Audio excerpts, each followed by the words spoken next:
You might be surprised to find that from the river's headwaters in San Antonio to its mouth in the San Antonio Bay at the Gulf of Mexico is a 240-mile journey. Where the river and the bay meet is a unique area called an estuary.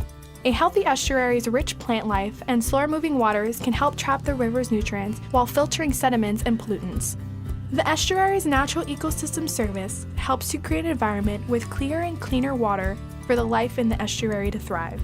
The estuary has a mix of fresh water from the river and salty water from the ocean. The saltier the water is, the higher its salinity.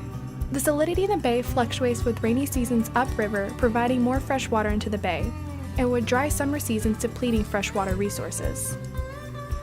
The organisms are used to and depend on these fluctuations in salinity to create an ideal environment for nursing habitats for young sea life, including young fish and blue crab.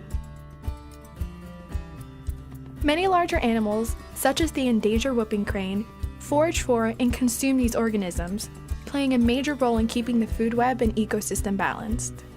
At over 5 feet tall, this unique bird was nearly extinct, with drastic conservation efforts increased their numbers from 16 to nearly 300 in 2015. With such positive results in whooping crane conservation efforts, it is important that scientists and citizens understand how to continue supporting the population's recovery. Scientists do not necessarily have to be in the river to predict future outcomes in the San Antonio Bay. Scientists can use computers to model and predict what might happen with the plant and animal population when certain extreme environmental conditions occur using the Ecological Dynamic Simulation Model, or EDIS. This computer program can take and layer the data we currently have on plant and animal communities, their environmental tolerances, and population locations, in combination with environmental conditions such as salinity, temperature, and tide. Then scientists can model what might happen when environmental conditions become extreme.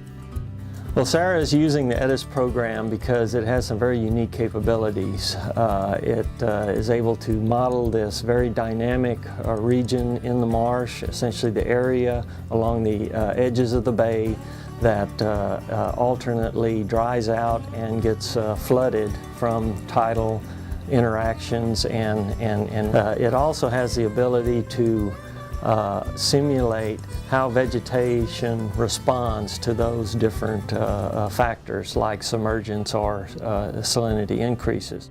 However, it helps to delve into the past to understand how organisms in the bay respond to known events and determine if these may be good indicators of environmental conditions.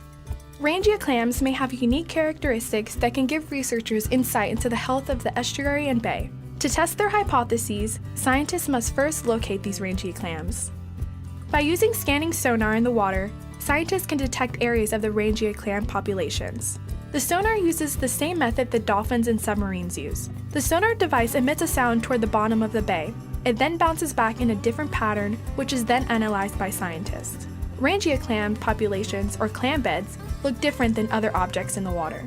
Scientists will then take these Rangia clams back to the lab and determine if these little creatures can be used to unlock some mysteries in the bay's environmental history.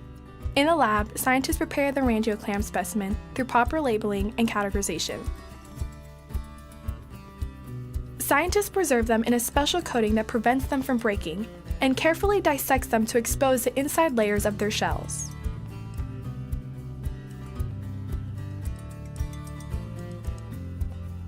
Much like scientists measuring tree rings in a tree trunk, scientists can measure the width of these clam shell layers to compare past and present findings between environmental conditions, such as temperature, and determine if these layers are useful indicators in understanding the effects of bay conditions on an ecosystem.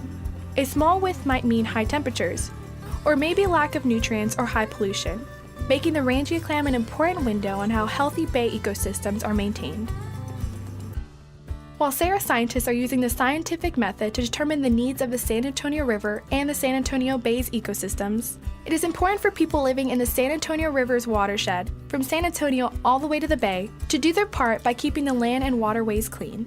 Because clean land means clean water for everyone.